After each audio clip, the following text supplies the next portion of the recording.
இருக்குங்கிறது தான் நம்முடைய கணிப்பு. ஏன்னா இளைஞர்களுக்கெல்லாம் இப்போ அரசியலில் ஆர்வம் வந்துச்சு. முன்னாடி இளைஞன் கண்டுக்க மாட்டான், எவனோ ஒருத்தன் வரான்.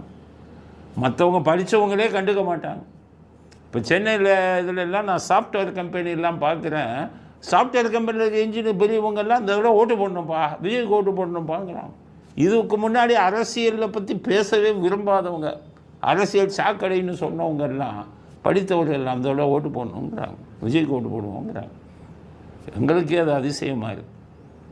அதனால் இப்போ அந்த இளைஞர்களும் இவங்கெல்லாம் போட்டதுனால தான் பாண்டிச்சேரியில் 90% வாக்குகள் பதிவாகிருக்கிறது.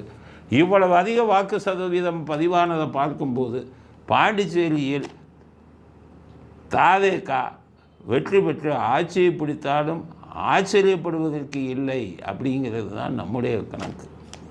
அதனால் ரிசல்ட் வந்த உடனே, முடிவுகள் வந்த உடனே பொறுத்திருந்து பார்ப்போம்.